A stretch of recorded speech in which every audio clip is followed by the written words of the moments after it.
হ্যাঁ এটা সাপের নাম বলে নাইখানি নাগরাজ, মুখে মশায় পিঠে পাকা হয়। সাপটাই আকাশ দিয়ে উড়ে যায়, আমাবস্যা রাত্রি পাওয়া যায়। খুবই সিরিয়াস, মাটিতে বিদ করা যাবে না। কোনো ব্যক্তি জোর করলে তার কথাকে রাখা যাবে না। সকলেই দেখেন, আমি দেখাচ্ছি। একটু দাগির কাছে একটু আগে আসেন, কোনো ভয় নেই। একটু আগে এক নজর দেখাবো, বারবার কিন্তু দেখাবো। সকলে দেখেন, একটু আগে আসেন। দেখেন তো সাপ আসে না?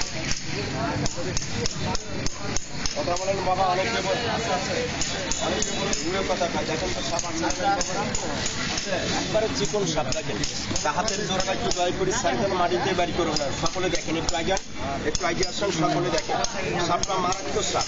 হাতিকে কামড়াইলে হাতিকে মারা যাবে, লোকটা মারা যাবে। আপনাকে আর আমাকে কাটলে 6 থেকে 7 মিনিটের মধ্যে লোকটা মারা যাবে। তার দেখেন দেহ খুঁজে পাওয়া যাবে না, এত বড় সিরিয়াস সাপটা। দেখেন সাপটা দেখার আগে এখানে যে কজন ব্যক্তি দাঁড়িয়ে আছেন, এই পবিত্র জবান দিয়ে মুখে একবার আল্লাহর নাম নেবেন। আল্লাহর নাম নিলে কি পাপ হবে বাবারা? কথা বলেন না। পাপ যদি না হয়, ঘৃণা যদি না করেন, যে কজন ব্যক্তি দাঁড়িয়ে আছেন সকলে মিলে মুখে একবার আল্লাহর নাম নেবেন। সবাই একবার বলেন তো দেখি আপনার সুবহানাল্লাহ। আপনার সকলে দেখেন, দেখার আগে একটা ছোট্ট কথার জবাব দেন। আপনার এই যে সাপ ধরা বিদ্যাগুলো যে আমি শিক্ষা লাভ করছি, এর একজন ওস্তাদ মাস্টার নাই আছে? চিনবেন? আমি যে ব্যক্তির কাছে খেলাটা শিক্ষা লাভ করছি আপা, এনার বয়স ছিল 120 বছর বয়স, 120 বছর বয়স। কোথায় দেখছিলেন?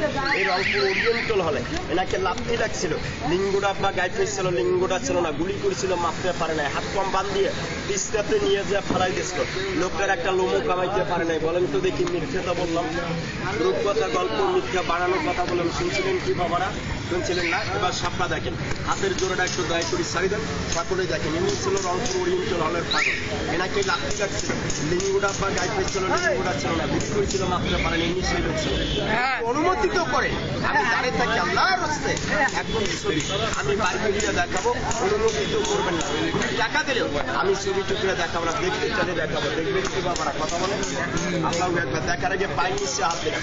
পাগল ফকির উঠি আল্লাহকে আপনার কেউ ঘৃণা করবেন না, কে ঘৃণা করবেন না। ডান হাতটা একটু মাথার উপরে তুলে নিতে দেখি, বিসমিল্লাহ বলে।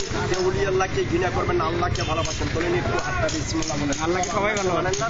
লোকে একবার জোর কণ্ঠে বলেন সুবহানাল্লাহ। আজকে করিয়ে হাতটা নামান। সকলে ছবিটা দেখেন। ছবিটা দেখার আগে এতগুলা লোকের ভিতরে হাত তুলছিলেন। আল্লাহ খুশি, রাসূল খুশি, 1 লাখ খুশি, পাইগম্বর খুশি।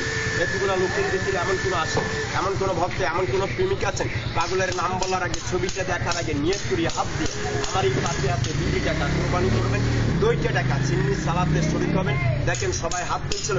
এখন 2 টাকায় কে 2 টাকা দেয়? আর কে এখান থেকে টিটকারি করে চলে যায়? আর কে অহংকার ক্রিটিসাইজ ঘৃণা করে?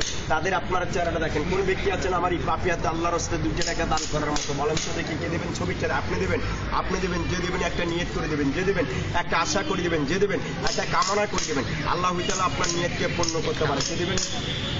আচ্ছা, আল্লাহর নামে বাবাটা বন্ধ করেন। এই লোক বন্ধ করেন ওটা। কে দেবেন 2 টাকা?